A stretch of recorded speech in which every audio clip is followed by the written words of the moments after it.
Let's talk about throwing it overboard. All right. Let's talk about a topic that has happened a couple times in Scripture. Now, obviously, one of the prominent ones that we hear about is, of course, Jonah leaving Nineveh and the storm and everybody getting scared, and they started throwing their stuff overboard. I want to take a look at a different story that has to deal with throwing stuff overboard.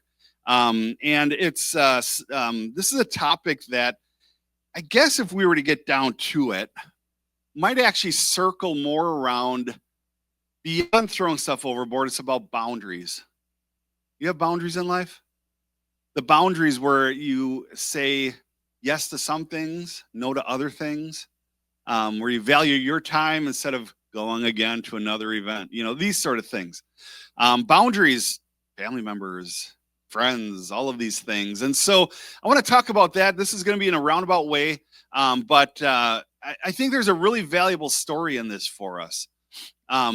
As we look at the idea of throwing things overboard, there's a few points that we want to recognize. And again, if you ever want to take a sermon a little further, on the back of your bulletin, there is a QR code that you can scan, and it takes you to a devotional that we wrote up where you can do a little follow-up throughout the week and see, what else you can pull from this message. In order to throw things overboard, okay, you're probably on choppy waters, okay? Things are getting shaky. Things are getting shaken up a little bit. Any of you guys or ladies watch Deadliest Catch or have watched Deadliest Catch? Okay. Choppy waters. It's very choppy. Chances are if you're out fishing on Stratton Lake, you won't experience it, okay? If you're out on Lake Michigan, you're going to experience it some. If you're out on the Atlantic, get ready, all right? I've experienced choppy waters, and you've experienced choppy waters, before. And one of the big questions that people ask when you're on a cruise, do you feel the waves? Yes, you do. You don't feel it. You don't feel it like you're in Lake Michigan in a fishing boat where it's like you got to brace yourself against the wall. But I remember one time we're sitting in the main dining hall, and we're on this wall, and my brother and his wife are on the sitting here, and we're looking at the other wall. And as we're eating, all of a sudden, all you see is sky. And then it comes back down, and then all you see is water out the other window across the dining hall. And when you're in the big Broadway play stage area, the curtains are going like this. Okay, so we experience waves in all different types of manner. And that goes true of our own lives. We all have experienced waves. None of us are exempt from this. That's the Captain Obvious statement of the morning. None of us are exempt from waves and storms that we go through in life. And I want to recognize 4 points. The first one is that we recognize storms are inevitable. They just are. We know that yesterday, the beautiful weather, we got things done around the house. We tore down the old play set. A little bittersweet. 17 years we had that, and it just dry rotted out and all that, and got Christmas lights up. And I'm sure you guys did things outside to enjoy the weather. But now we know storms are coming. It's inevitable. This is what we go through in life. And it's like that in just our day-to-day life. Things are going smooth, but we have to get ready because there is something bigger coming. That's the synergy of life. That's how things go. In Acts chapter 27, we're going to look at a story with Paul regarding storms and throwing things overboard. It says, but before long, a tempestuous wind. Wow, that's a word that would win in Scrabble. Okay, and that's a word that doesn't get used very much. How is outside? There is a tempestuous wind outside right now. I don't even know if I'm saying that right. But called the northeaster, struck down from the land. The ship was caught by the storm and could not head into the wind. The thing is, what happens in this area, when you do the study of where Paul was sailing, this isn't uncommon. I hear of this on Lake Winnebago as well. Okay, where people could be out there fishing. Butamore is another one where you could be fishing 1 minute. And Isaiah, you could probably attest to this now that you're here, because you fished Lake Winnebago. It could change on a dime, okay? And all of a sudden, your little Lund dinghy is not going to take it very well. So you better get back into shore. And that's what's happening here. All of a sudden, this massive wind started coming, called the northeaster, struck down from the land. So that tells us mountainous region came down, boom, it hit. All right. And here they are out in the middle of nowhere in a storm. What do? Storms are come unexpectedly and with great force in our lives. Just as the sailors faced in this story here, we too can face violent storms as well. Let's talk about some of those storms that we deal with in life. Loss, okay? We've all dealt with loss. We've all been affected by loss. Sickness, all right? Sickness can come. Sometimes you get those doctor's appointments, right? Where it's like, we need to meet with you. Oh boy, can't we do this over the phone? No, we need to meet with you in the office. And what are you doing at that point? You're getting ready for a storm. You start bracing yourself for what is to come. And sometimes it is negative news. And other times you get the words from a doctor's mouth that says it's benign, okay? Or it's nothing. We just want to make you aware of that. At that point, you're like, this could have been solved over an email and not extra gray hairs at this point, okay? But we face sickness. We face storms and sickness. We face storms in financial hardship, okay? The money's just not there to pay the bills. The money is just not coming in. We got laid off, all right? I didn't get laid off, but they're cutting way back in hours. That all leads to financial hardship and can really stress a person out. A lot of times in our struggles in life, Philip Yancey actually in one of his writings put it this way. A lot of our struggles and mental turmoil that we go through in life can be linked back to two things. Number one, financial hardships. Number two, are you getting enough sleep? Okay. If we can get the sleep we need and all of that, we start realizing the storms start lessening quite a bit. It's just one of those life lessons that you need your sleep. When Jesus would withdraw and go to a quieter place, it was to relax. It was to get downtime.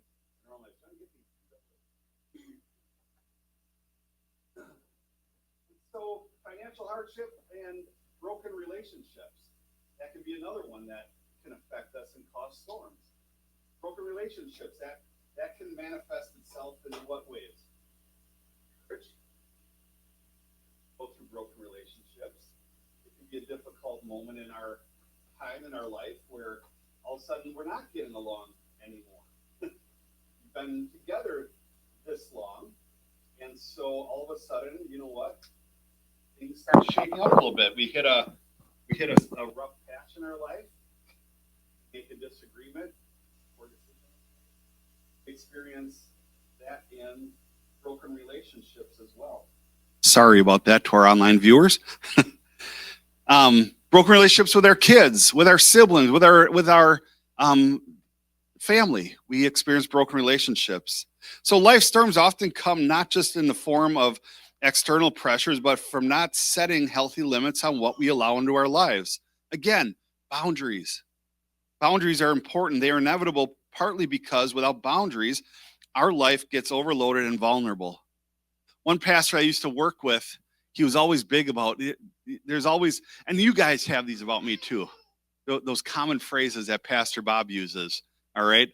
If you're around a church long enough, you're going to find out what those phrases are true of any pastor. And this pastor that I worked with, he goes, he had a decent gut, so he always did this, you know.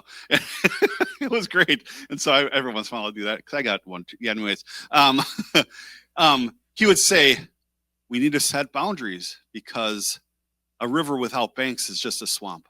And I'm like, that's very profound, actually. So you need to have boundaries. Otherwise, you get a swamp. You don't have anything.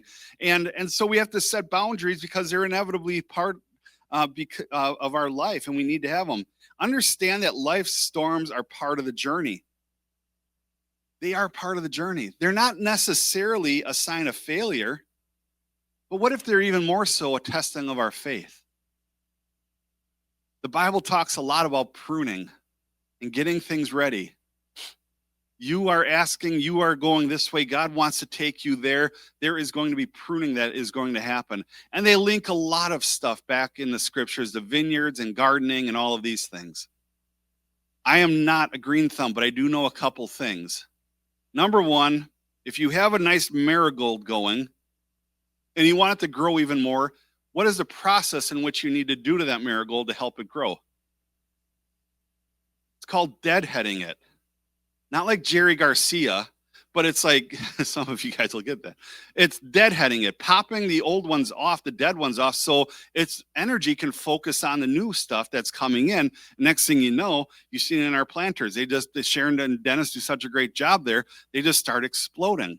Why? Because every Sunday I see them coming in and popping dead plants off, and I kind of stay away from it. I don't know necessarily the difference. Sometimes I can tell a little bit when a dead one is there, but this is part of life. So maybe God is actually preparing you, taking you through things in order to get you ready for what's on the other side of it. There are times where we put ourselves there, right? A lot of poor decisions made on Bob's part especially when I was younger. A lot of independence all of a sudden started happening, and a lot of poor decisions were made. And do I sit there and, because I decided to spend all my money on the latest, I remember, Sega Dreamcast system, this is dating myself, or do I put it this way? Well, I went that way. One thing I didn't do, though, was say, God, why are you testing me in this? Now I don't have money. He's probably sitting back thinking, I didn't test you in anything. You spent your money foolishly. Okay.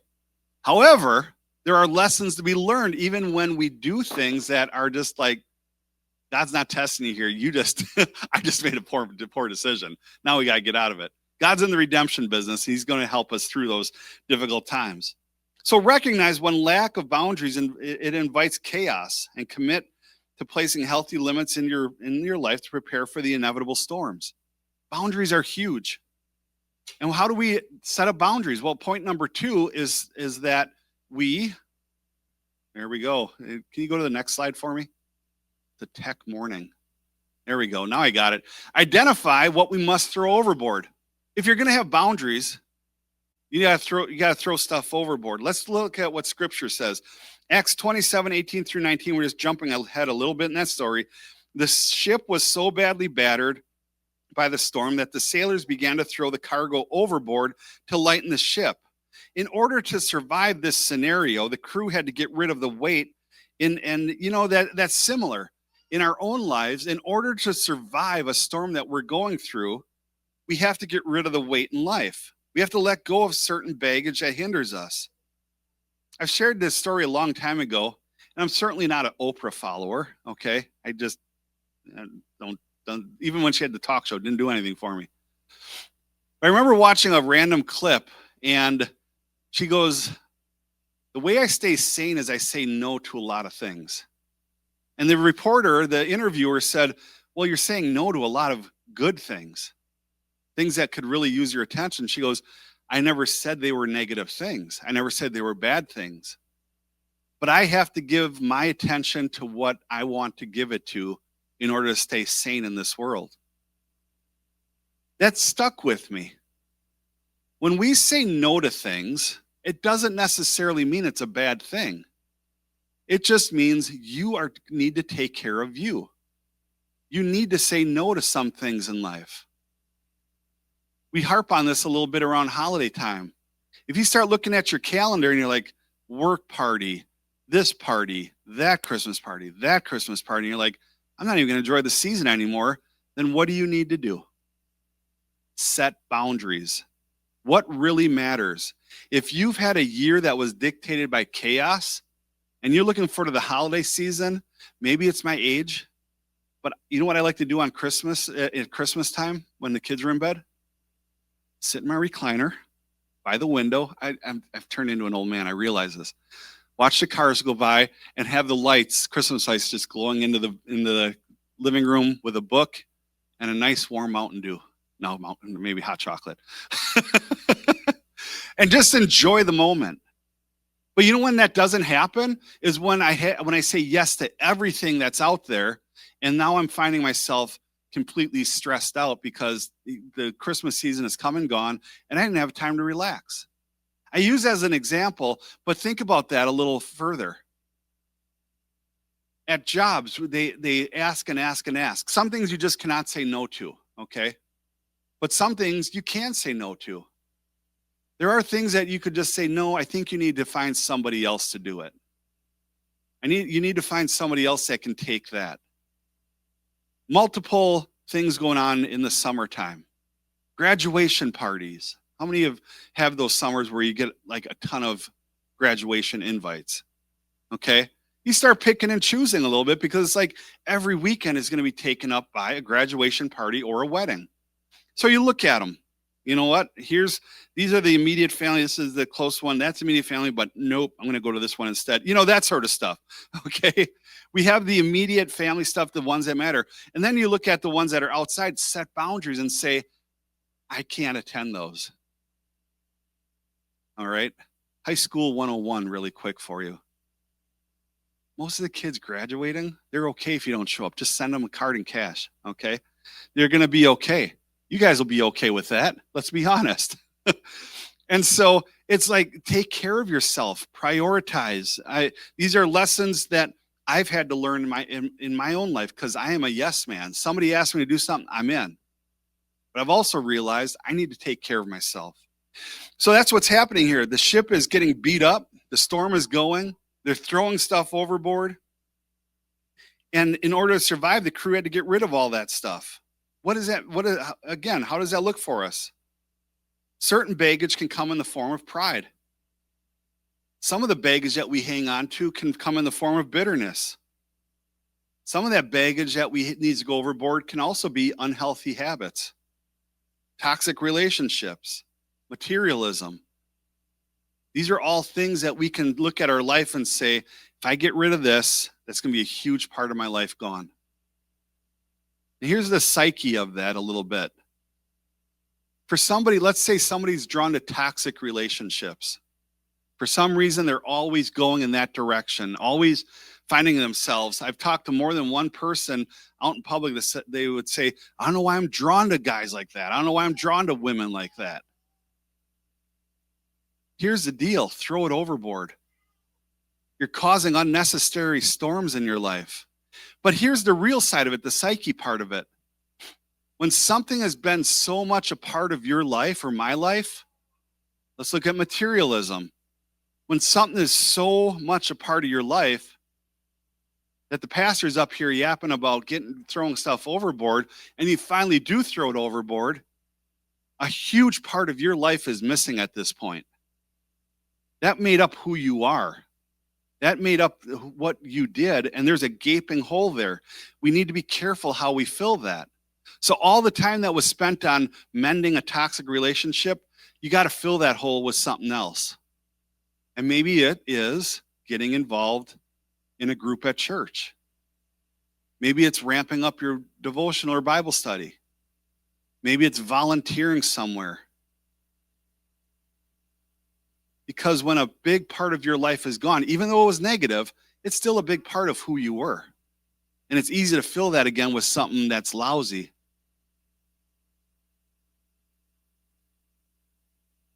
Some examples is that pride, it blinds us from seeking help. Bitterness, it weighs down our hearts.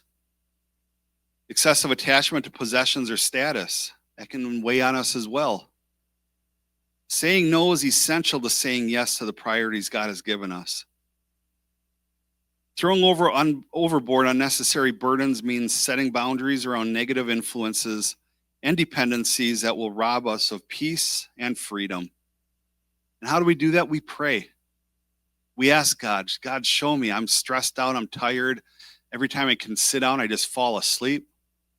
What can I get rid of? Be open to God pointing that out in your life. Because those are very dangerous prayers, aren't they, Sue? When we ask God, show us, He will show us. A lot of us have been Christians for a long time, and I think you would agree with that. When we say, God, show me, get ready. Because he means business. If you want Him to show you, it's going to be shown to you. But what do we do with that? Is it just a hollow prayer? Or do we mean it that we want to do something? To get rid of those weights is going to stabilize the ship. You look at a sailboat, big sailboat, They have a thing on there called, I think it's called the ballast that goes way down under the boat. It would move heaven and earth to flip over some of those boats that have the huge ballast. Just as tall as the sailboat is, that's how deep the weight is. But for some of these boats, they don't have that. I'm guessing the one that they were on probably didn't have that. So how do you fix the problem? You lighten the load so you're not so top heavy. And that's what was happening in this story. And then we trust God's presence and promise amidst the storms. As we continue on with this story, it says, last night an angel of God to whom I belong and serve stood beside me and said, do not be afraid, Paul. You must stand firm because God has graciously given you the lives of all who sail with you. The point of that passage of scripture is that when overwhelmed, faith in God's presence is our anchor. Just as God assured Paul, he assures us that he is with us and has a purpose beyond the storm. The thing about boundaries is that they're not barriers, but pathways to healthy connection with God and others. It's something that we have to keep our eyes on. Trusting God's presence means embracing boundaries that protect your soul and lean fully into his promises. Because when your relationship is right with God, your relationship with your family is right. There's going to be bumps, there's going to be hiccups. But one of the things that I tell couples all the time when we go through premarital counseling together is that, maybe you've seen this analogy before. It's really simple, but picture a triangle, right? And you have you and your spouse at the bottom of the triangle. God's at the top. What happens when you draw closer to God? You draw closer to each other. You get to know each other more. And those are exciting things to think about. That boundaries, they're not a barrier. They're a way for us to draw closer to God so that we have a healthy relationship with him. Then husbands, you're going to have a healthy relationship with your wife. And wives, you're going to have a healthy relationship with your husband. And the parents with kids. It's just a trickle-down effect that we experience. But trusting God's presence means embracing boundaries that protect your soul and so you can lean into them. And how do we do that? We hold fast to God's promises. Remind yourself daily, he is in control, even when all the circumstances seem contrary. That his presence would give us peace of mind of what we're going through. So we talk about getting rid of baggage. Imagine Paul. And this probably did happen because it was a boat full of guys. Well, it's quite the storm. And then good old Joe over there, standing over there with the words of wisdom, his response is, yep. You know, that sort of thing. You know, it's like when guys look under the hood of a vehicle. Looks like we need a new alternator and serpentine belt. And his friend over there is like, yep. You know, those sort of conversations. And it was probably one of those situations. We should probably throw stuff overboard. Yeah, we probably should. But guys are optimistic as well. We'll look at the sky in the middle of a storm and be like, I think it's trying to get nicer. The rain's not quite so heavy anymore. So you can start rationalizing, right? You're in the boat. I'm guilty of it. You know, like, yeah, a real supportive friend would say, my brakes went out on my car and all that stuff. And the guy would be like, well, stinks to be you, you know, that sort of thing. They were probably all in the boat freaking out a little bit. And suddenly there was that talk. There was what we need to do, how we need to get to it, and all of that. And finally it did get down to brass tacks where, okay, so what are we going to do about it? We're going to throw stuff overboard. Yeah, but that box there has all the clothes. That box there has all of our food. How do we start rationalizing what we're going to throw overboard? It's by standing firm and acting in faith. Acts 27, 22 through 25 says, so keep your courage, men, for I have faith in God that it will happen just as he told me. Keep up your courage. In school, when a teacher repeats something twice, it probably means to the student, write it down. Paul here reiterates, so keep your courage, men. And then he sticks the landing with keep your courage. Throw it overboard. The stuff that you're saying bye-bye to, it may not even be permanent. So you might have to take a summer where you're like, I have not had a summer in 3 years where I get to just relax. cut it off, throw it overboard, set your boundaries so that you can enjoy this summer. And then the next one, okay, you can get back to it again. You have that family member that drives you nuts. And every time you get together with them, you don't enjoy it. Guess what? Say no. I'm going to sit this one out. And inevitably, at a lot of family get-togethers, oh, I noticed so-and-so is in here. Is he okay? That's the assumption, They stayed home from Thanksgiving this year? Yeah, he actually is. He's going to watch the Macy's Day Parade and eat Little Caesars. That sounds like a win-win, actually. Okay? I'm just saying. But yeah, it's because the holidays can be overwhelming. And so you want to be able to enjoy some downtime. Does that mean you're going to skip out on Christmas too? Well, if you need to, maybe, but otherwise, no, I'll be back. He or she just wants a holiday to just turn it off and relax and be thankful for what they have. Tracy knows that of me. If somebody plants an idea in my head, guess what? We're going for it. We're doing it. One of the things that she's kept in her back pocket over the last couple months is that we've had people show up at my door literally saying, we need you to run for mayor. We want you to run for mayor. You've spoken up at city council meetings on behalf of the taxi service and all that stuff. One lady 2 days ago at Pick and Save at the self-checkout lady, she's an older lady, retired nurse. She goes, so you're going to run for mayor, right? I'm like, so I'm finally like, no, I'm not. I have a lot of issues with that. Okay. You can't pastor a church effectively by being a mayor, which is a partisan election. Okay. You draw a hard, fast line in your church then at that point as to things like that. And so Tracy is just like, all right, one less thing, in fact, there's other things that go on and saying that, you know what, when the time comes right, I'll drop that off too. Usually it's volunteer efforts. These are things that we set up boundaries. We see as baggage that's rocking the ship quite a bit, and you throw it overboard. You get rid of it. The point of this last point is that faith is not passive. It requires courage and it requires action. We stand firm by letting go of what weighs us down and by trusting God's guidance.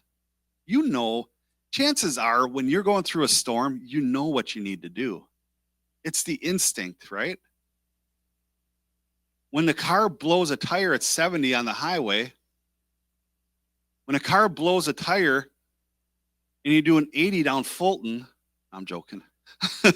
And it's instinct, right? You know what to do. Slow down, get over, hang on to the wheel. It's instinct. When a hot water heater goes out in the house, typically, you know what to do. For those that have the know-with-all to fix it, I got to get to Menards. I got to get this. These are the pipes. Since we're taking this out, I'm going to run the new pipes right away.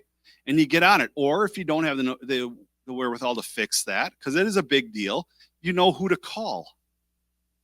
Why? And you know what? Those are storms.